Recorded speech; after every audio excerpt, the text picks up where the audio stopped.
Okay, so let's use what we know of prisms and use what we know about the Pythagorean theorem and what we know about finding the surface area of triangles, and let's figure it out, or let's use what we know already to figure out this question here. So if we were asked to find the surface area, of this rectangular prism, what do we need to do here? Well, I have good news and I have bad news. The good news is that it's not super difficult. The bad news is there's no one specific formula. So the method that we need to use here every single time is we need to break the object into the shapes that make it up. Find the area of each.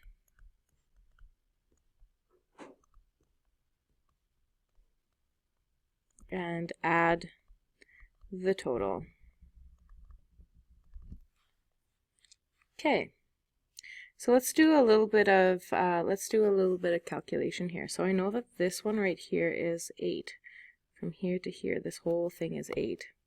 And we know that this right here is 3.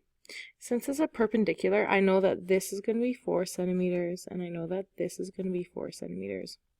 When we see a little tick mark, that means that this side is the exact same length as this side, but we don't know what this length is.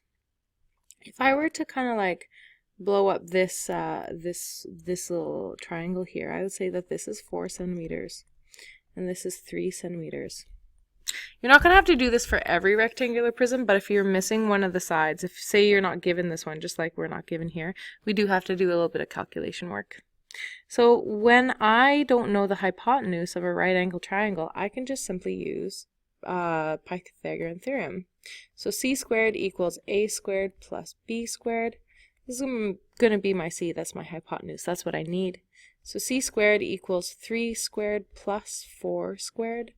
C squared equals 9 plus 16. I'm just solving those squareds there. C squared equals 9 plus 16 is 25. You will want to take the square root of both sides. So if I take the square root of c squared, that's just plain old c. That's why I do it. And then the square root of 25 is 5. So I know that this c, the hypotenuse, is going to be 5 centimeters. So if I wanted to add an extra little dimension here, I'm going to say this is 5 centimeters, and this guy right here is 5 centimeters, and this guy right here, since it's the same as the tick mark, this guy right here is 5 centimeters. Okay, so what we need to now do is we need to break it up into the different shapes. So for what I like to start out with the triangular prism is, you got it, that triangle.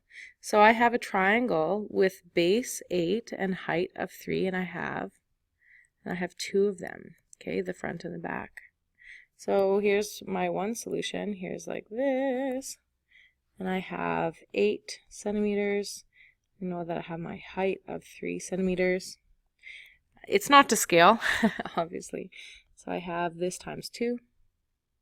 Now I know that you guys are smart, so you'll see that this is a 5 by 12 rectangle, and this is going to be a 5 by 12. So we can multiply that shape by 2. But it's not always the case that these two are the same. So what I want to do is I want to just draw out that shape.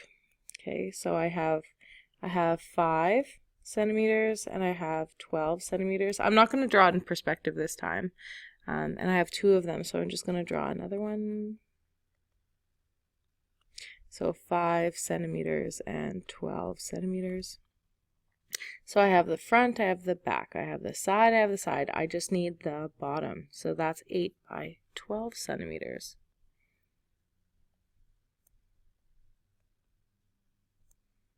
So this is going to be 12 centimeters, and this is going to be 8 centimeters. I know it's totally off, guys. I'm sorry about that. So I'm just going to find the area of these rectangles real quick. So that's going to be 5 times 12. which is 60 centimeters squared. This is just the same thing. It's a rectangle, 5 times 12, which is 60 centimeters squared. This one right here is going to be, the area of this one is going to be 8 times 12, which is going to be 96 centimeters squared. And last but not least, let's get this triangle. So I'm going to say the area of that is 1/2 3 times 3 times 8, which is going to be 12 centimeters squared, but we need to multiply this guy by 2. So that's going to be 24 centimeters squared.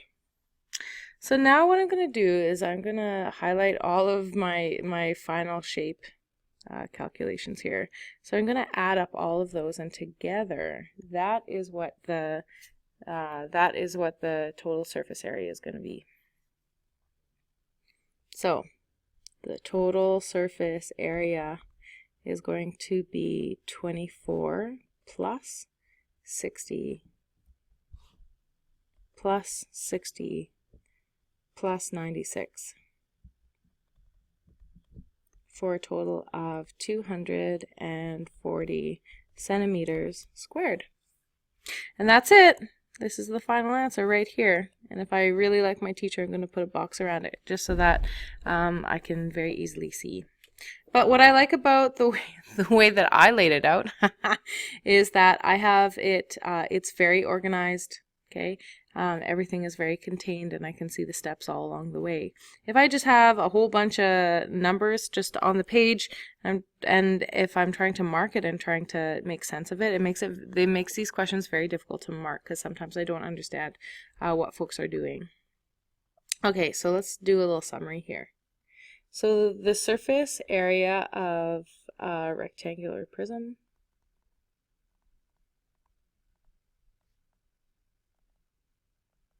that is, the formula is surface area equals 2 times length width plus 2 times width height plus 2 times length height. The surface area of a triangular prism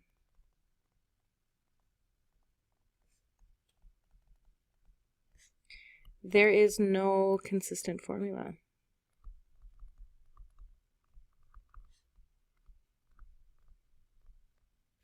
So what you need to do is you need to add up the area of all sides. Okay, you can absolutely do that for the rectangular prism too. It's most efficient to use a formula, but if you would prefer to add up the area of all sides for a rectangular prism, more power to ya.